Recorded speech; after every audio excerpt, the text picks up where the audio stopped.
The Biden strategy had been to basically provide enough arms and enough support for as long as possible to put Ukraine in the best possible position for when those negotiations came. I think the problem with the Trump strategy is, sure, yeah, it's going to bring Zelensky to the table, but it's going to bring Ukraine to the table in the worst possible position. He doesn't give a about what this means for the global order, for the respective sovereign nations, and all those other things that we have worried about and talked about for the last 80 years. I mean, the three of us in the room don't really believe that Trump wants to penalise Russia or Putin at all. But I'm being told that there are conversations now where the Americans, and it's probably those around Trump still, you know, the Rubios rather than Trump himself, who are saying we have to make Russia pay a price into this. Otherwise, nothing will hold.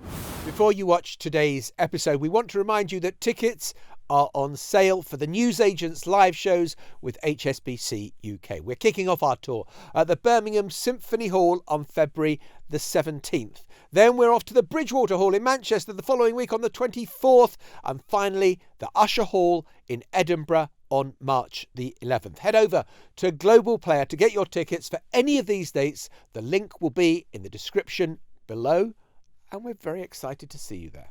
I received an important letter from President Zelensky of Ukraine.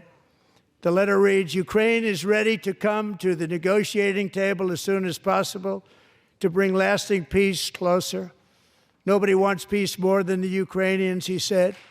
My team and I stand ready to work under President Trump's strong leadership to get a peace that lasts.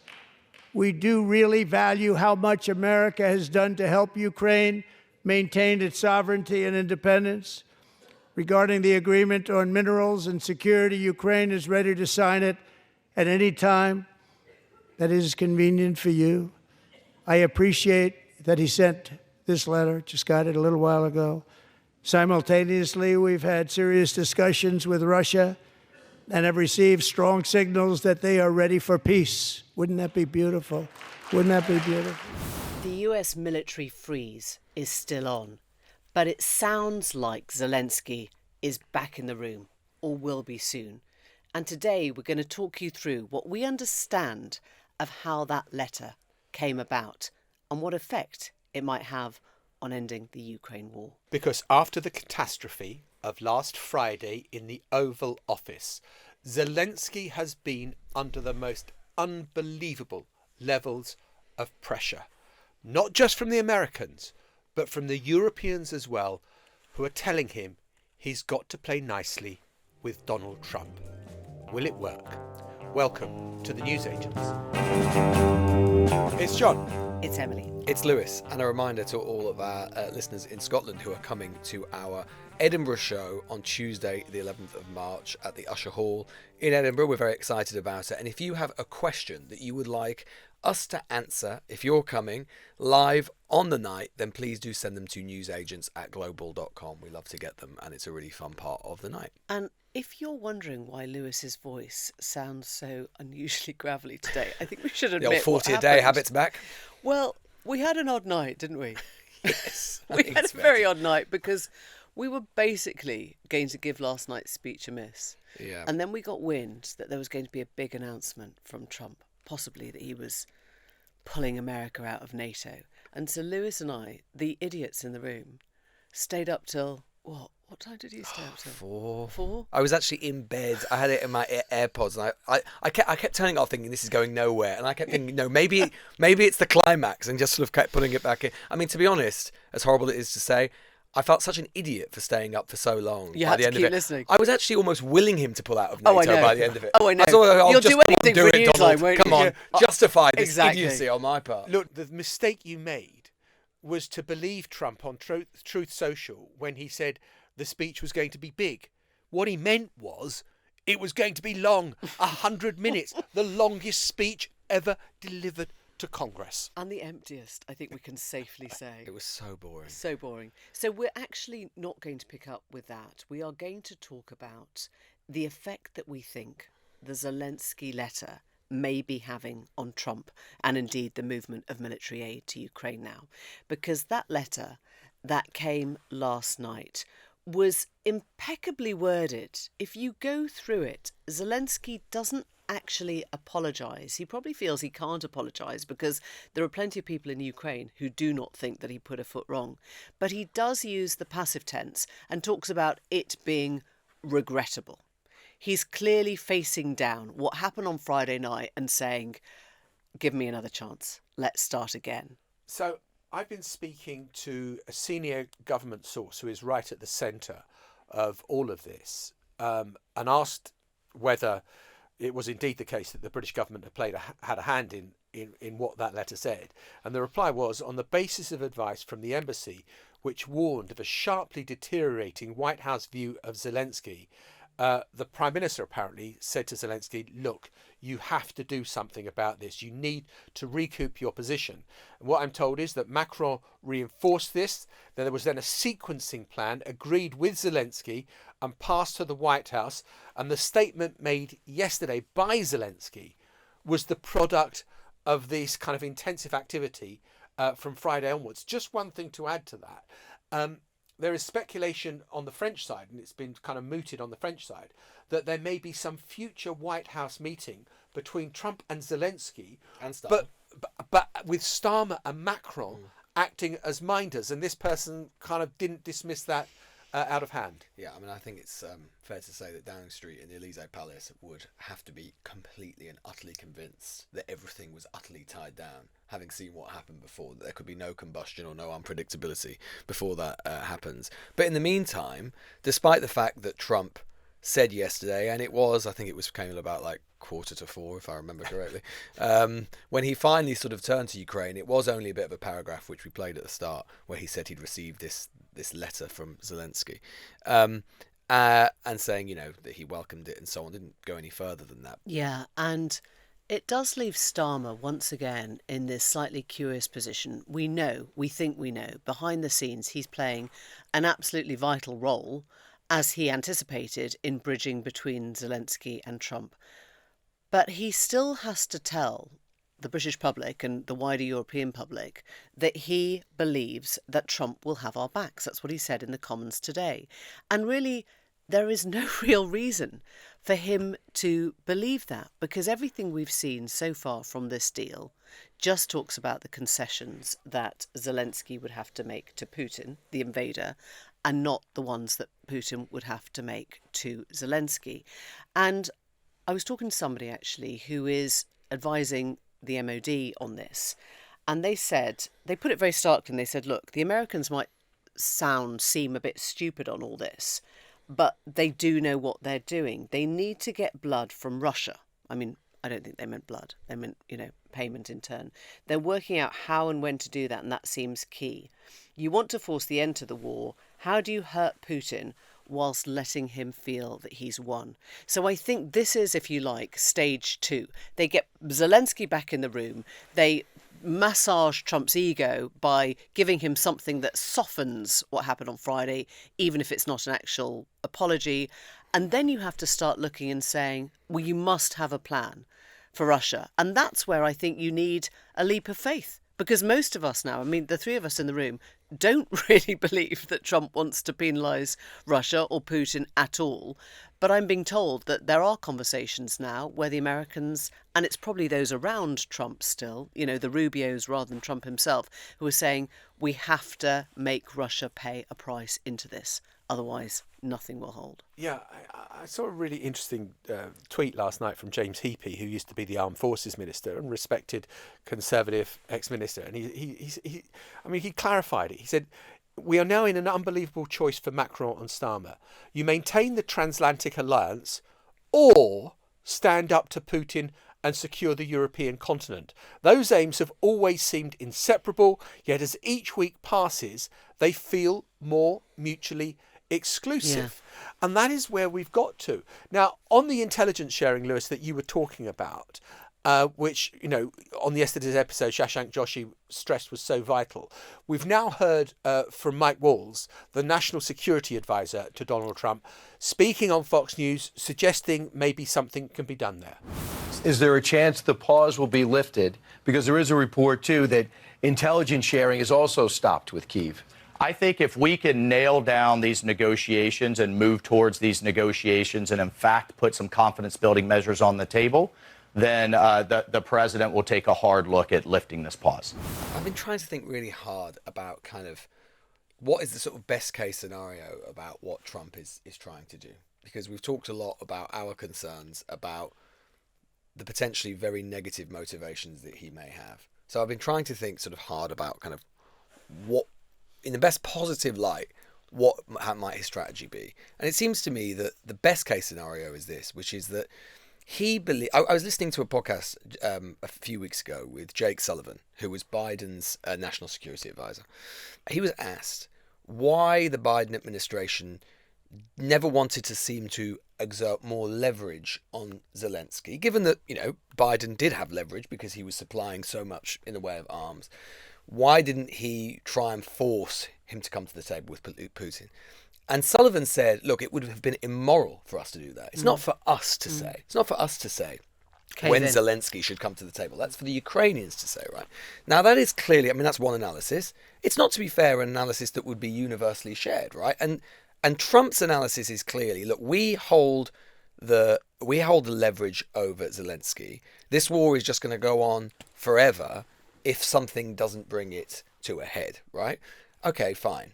The problem, I think, is that analysis presupposes that Biden and Zelensky never wanted to have negotiations at some point. Of course, everyone knew that at some point this would come to negotiations. The Biden strategy and the Starmer, the European strategy, had been to basically provide enough arms and enough support for as long as possible to put Ukraine in the best possible position for when those negotiations came. I think the problem with the Trump strategy is, sure, yeah, it's going to bring Zelensky to the table, but it's going to bring Ukraine to the table in the worst possible position that they can be, because Trump has already basically given Putin much of what he wants and made clear that basically Ukraine is in a completely supplicant position. So, of course, you can achieve a peace. You might well be able to achieve a peace.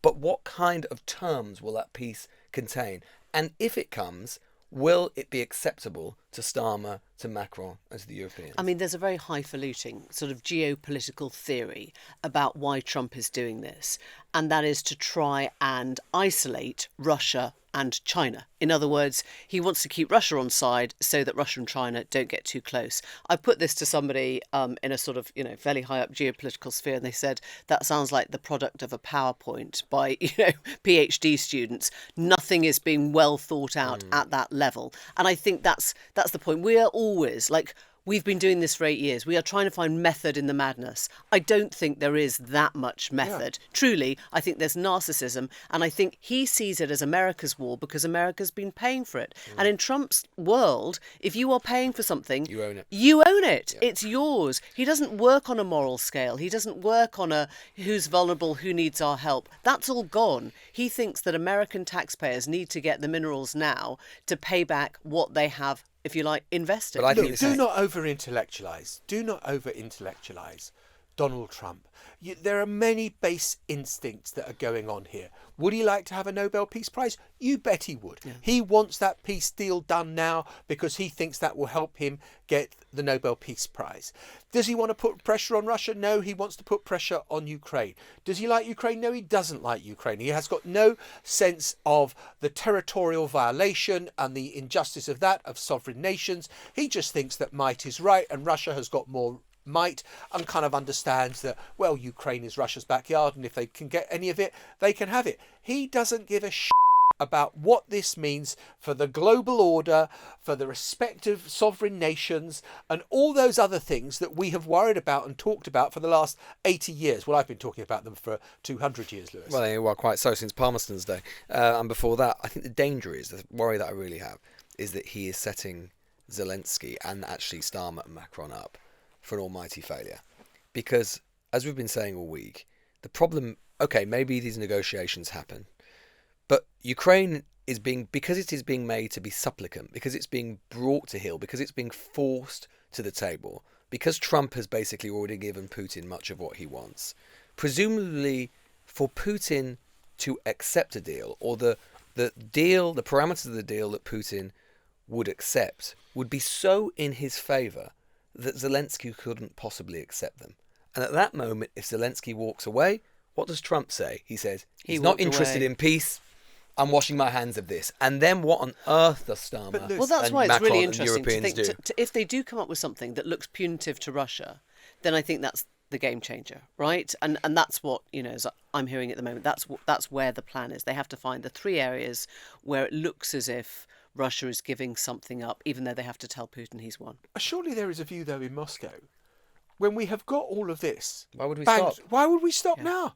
Why on earth would we stop our offensive when America is starving it of intelligence, starving it of weapons, and we are being given all this latitude to do what the hell we like? Why on earth would we stop now? It's mad. Carry on. I think the only way in which they might think that is if Trump made it clear, and maybe this, maybe what we heard from Waltz there is his saying that, that the military aid could resume, depending on what happens, is if they felt that Trump was serious in saying, okay, the other way around, if we bring Putin to the table and he walks away, then okay, we'll get serious and tough on Putin. But I don't see any sign of that whatsoever from Trump or his administration. So in which case, if there's no alternative scenario post-negotiations where Putin thinks, actually, Trump is going to get tough on us, i.e. this is the best moment for us and this is the best deal that we're going to be able to get, why would he come to heel? Why wouldn't he just press on? I'm sorry to have a downer on Biden. I'm sure he's had a really year. But I do remember saying back in September that he had to sort this out before the election. Do you remember I said there's got to be some kind of settlement, and it won't be a perfect one. It won't be that attractive one for Ukraine, but it will be better than anything that Trump does if he gets in.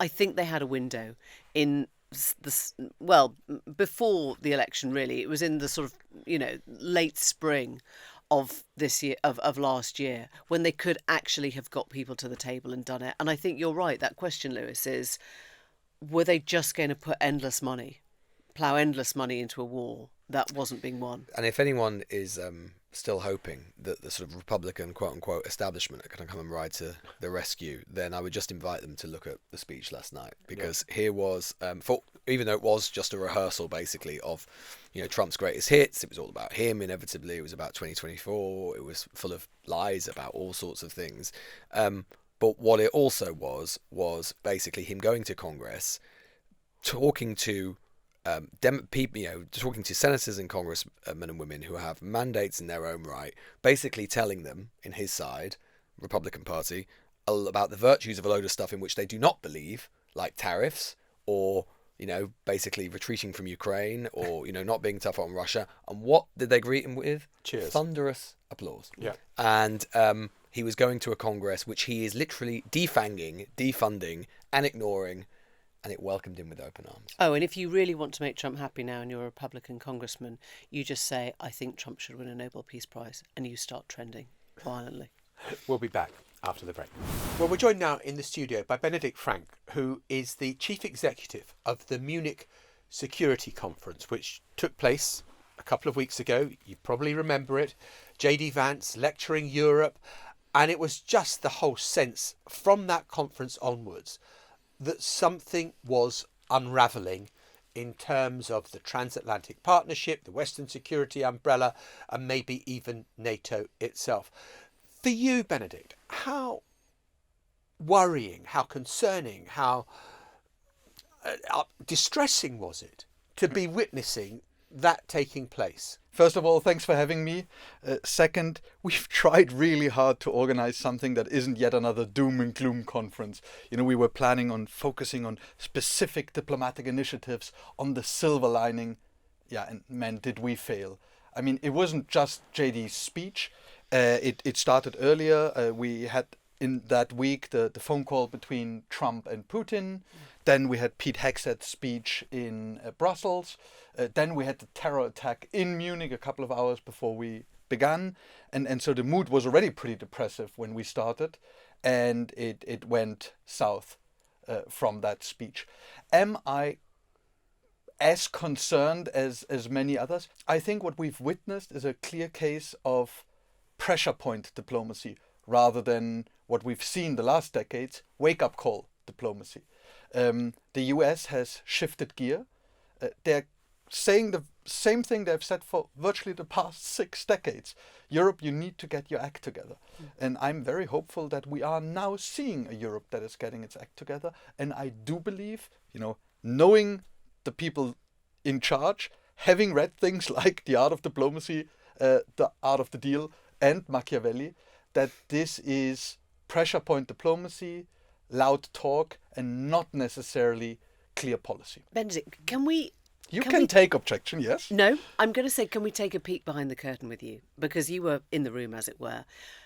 Just to get back to the JD Vance speech, was that on the autocue? Did anyone read it? Did people know what he was going to say before it came out? I just remember watching the gasps from people, the faces from people, the really lacklustre applause. Yeah, I actually escorted him on stage. I had a 20-minute billet with him just before the speech. Did you know what he was going to say? No. I mean, we all knew it was going to be disruptive. We became a little suspicious when Pete Hegseth said the things that we've expected JD Vance to say, and we knew he wouldn't say the same thing as Pete Hegseth. So there was a slight expectation that he would be disruptive in a different way, but we didn't expect it to be this disruptive, and we also did not expect the focus on democracy. And when he came off stage, did he seem happy with it? So I guess that there were bilets directly afterwards and discussions, so he didn't really have time to talk to his staff and relish in the moment, so to say. But I think he was convinced that the message had come across. And I would warn those who think that this wasn't a foreign policy speech, or that this was aimed at an audience of one in the White House, or that this was purely to build his MAGA credentials. He was very much aware of the effect the speech would have. He was very much aware of this cadence of events from Trump's phone call over Hegseth's speech to this moment. He obviously knew what was going to come afterwards. As well, to a certain extent. So you think it is properly coordinated? Trump, Hegseth, Vance. So I do think, and people say, aren't you giving them too much credit? I don't think it takes a genius to come up with a disruptive way to freak out Europeans. We're easily freaked out. We jump over every single stick that you hold in front of us. And so, saying what they've said in the sequence that they've done does not take a genius to think out, but it takes a brave and somewhat reckless approach. So you say this is PowerPoint diplomacy, and that they're not going to really Pressure point. Yeah. As in, you go right up to the wire. Yes, but you they basically step on the landmine. But you still seem to think that they believe in NATO, they believe in the Western security umbrella, they believe in the transatlantic partnership. Isn't the problem that since Donald Trump became elected, there's that old mantra that you should take Donald Trump seriously but not literally? Why don't you take him literally? Everything that he literally said he would do in the campaign, wanting to do this, wanting to do that, he's doing it. He's releasing the January the 6th hostages, as he calls them. He is doing everything that he said he would do. He's introduced the tariffs on Canada and Mexico. Surely Europe has to really start planning now for a European security post-American involvement. Okay, I guess there are two things to respond to this. First, he has never ever said that he will leave NATO. He has said that he wants NATO member states to pay up and that he wants the burden. Well, John Bolton from the first term said that he had to talk Donald Trump down from pulling out of NATO, and he wanted to announce it at the NATO summit in Brussels. Fair enough. Having spoken to Jens Stoltenberg, my new boss, my future boss, he believes very strongly, and Jens Stoltenberg and Donald Trump get along pretty well. An unlikely couple, but they get along well. And he is convinced that, again, this is pressure point diplomacy, that you need to freak out Europeans to force them into doing the right thing. And so the difficult balance for them is to get Europe to act without burning all bridges, and especially without burning the bridges that you can't repair anymore. And I think here, I'm not sure how much credit I give them. But do you fundamentally believe that Trump remains on Ukraine's side, or do you think he's in bed with Russia? I don't think he is in bed with Russia, but I think what we are seeing is what many people have now called a reverse Kissinger. He is, as many Republicans, massively worried about China and the potential threat. He wants to drive a wedge into the marriage of convenience between President Xi and Putin. And I do believe that there is a huge risk in losing the Europeans in the process, but that's his meta objective. That's his prime objective. And everything else is Okay, so let me follow on from that then, because you will have a new Chancellor, Merz, coming in, who's made very clear that he thinks Europe has to go it alone. Europe has to take care of itself. You've seen a massive increase now in defence spending. You've even gone into the national debt, sort of changed the rules to be able to spend more on it. Is that going to be German policy now, that Trump is at arm's length, like not part of how Germany sees its allies? So I guess let's distinguish between the Trump administration and the US. And I you do can't. believe... I'm going to say you can't actually at the moment, because Trump is the US. You can't at the moment. But again, Germany doesn't want to burn all bridges. We know how incredibly important the US will be in the short and medium term for European security, for our economy, for virtually everything. And so what Merz is trying is the same kind of balancing act. You know, using the momentum currently, caused by Trump's disruption, making the most out of it, using this to actually do the right things, overcoming some structural hurdles that we would have never overcome otherwise, without ruining the relationship. And it is possible. Look at how, Trump goes from one opinion to the next without break. Having called Zelensky a dictator on day 0, inviting him to the White House 3 days later, kicking him out of the White House, and now thanking him in public for the readiness. I mean, it's crazy. And I think other countries will learn a little from the style. So it's How do you learn from that? Yeah, I don't know. It's perfectly possible to say we need to go alone let me ask try you to something keep bluntly. a good relationship. Would you share intelligence with Trump's America right now? Yes. Really? Even though he could be passing everything on to Russia because they're no longer surveilling Depends Russia. what kind of intelligence you share, but I wouldn't... Well, it's a question of trust, isn't it? Fundamentally, Totally. do you and trust? I think the trust has been challenged here and there, but I think Europe needs to do everything it can to become an asset to the US, to stop being a nuisance, a perceived nuisance, or to stop being perceived as irrelevant. And so now breaking all bridges from our side, I think, is the wrong strategy. Was Merz wrong to say that? No, because he will walk back on the US bit, and people will forget it. Let me just ask you this. It's flooding the zone reversed. Okay, so we have had the meeting that took place in London at the weekend with European leaders and Trudeau here as well.